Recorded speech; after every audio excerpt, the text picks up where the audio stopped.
Hello everyone. In today's video, I am going to use infusible ink. This is an infusible ink sheet that I'm going to sublimate onto blanks from Hobby Lobby. They were $2.99 and they're mouse pads. It's 2 of them in a pack, but I'm only going to do one today. So I'm going to first weed out the words in this sheet, and then I'll come back and get everything set up and ready to actually sublimate the infusible ink onto the mouse pads. Okay, so I've weeded out most of the letters, except I left a few because I just wanted to show you that when you're using infusible ink, you weed out the insides and you leave the outer edges that you want the color to show. The parts that I'm weeding out will be white because that's the color of our blank, white. And then the actual letters themselves will be the white, and then the insides of the letters will be colors. So that's why I'm just, and you also don't need to use a weeding tool when you're using infusible ink. You can just use your hands like I'm doing because it comes off very, very easily. You just rip it off. Just like that, and it comes off. And just be careful when you get to the inside piece that you make sure you don't pull that up. But otherwise, it comes off just like that. So now you can see what our saying is going to say. Crafting isn't cheaper than therapy, but it's more fun. So next, I will tape that down onto the mouse pad very well because you see how it curls up. And I left this piece, the edge, the trimming on to give me something to help tape down on the sides and the tops and the bottom. Before I do that, I want to use my lint roller just to make sure there are no little pieces of lint, hair, or anything that's floating in the air that might get on here, because if there's anything on that white surface, it will sublimate blue. There will be like a blue spot on this mouse pad. So I'm going to make sure that is all clean. And now I'll start over and get this taped down very carefully. I want to make sure I get around the edges, because what I did was I cut this the exact size of the mouse pad, and then I thought, oh, maybe I should have left some on the edges just to be sure I don't have any white showing once I go to sublimate it, because the color is, I want to make sure the color is on every part of the mouse pad. So I'm going to tape this very, very carefully, because I don't want it. Another reason I'm going to tape it very carefully is I don't want it to move while it's sublimating either.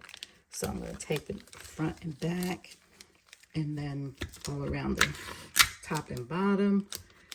Let's see if I can get it around the edge.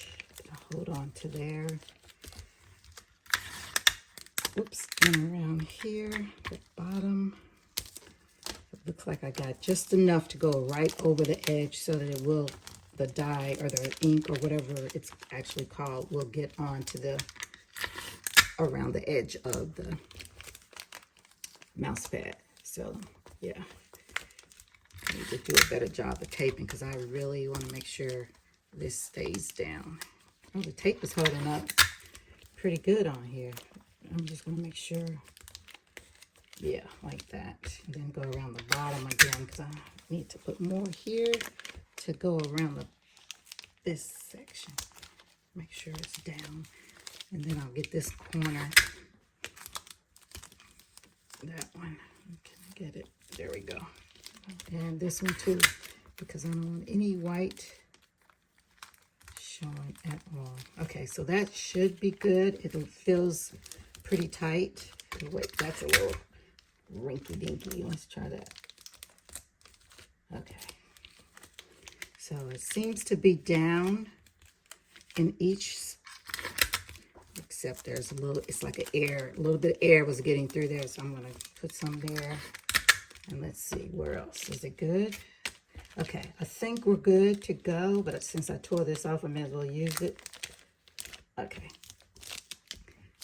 And there we go. So I'm going to put butcher paper down because because I don't want any ink to get onto my little pad. Okay, so I'm gonna put butcher paper there. And then also I'm gonna put butcher paper on top to protect my mini, not my mini press, my easy press iron. I don't want any ink to get on that either. So I'll cover this up with a lot of butcher paper that I just happen to have a lot of it right here. So I'll use it. And then I'm going to get my easy press and let's get that. Oh, hold on one second. Here we go. Okay. And I want to place it right on top so that I don't move it at all. So I'm going to place it on top and press. It's for 385 for 60 seconds. So I'm going to press that down very hard, and I'm not going to move it this time. Okay, so now remove the paper. But of course, I need to put on my heat-resistant gloves because this will be extremely hot. And we will see how well it did. Let me get my little Cricut weeding tool. I should probably let it cool for a second or two. Just to, I don't know why, but I don't know. But let's see. It's coming off by itself, and I didn't even really have to touch it. But can I say it is perfect? Look, there's no ink left on the paper whatsoever. Can you see that? Let me show you. There's no ink left on the paper. So that means it all sublimated on here 100%, all of it. And that is so pretty. I love it. It is so pretty. I love those colors. I love it. Love it. Love it. Sublimation, and it's white on the back. Oh, no, it's black on the back. So, yeah, that is perfect. I love it. Well, guys, thanks for watching.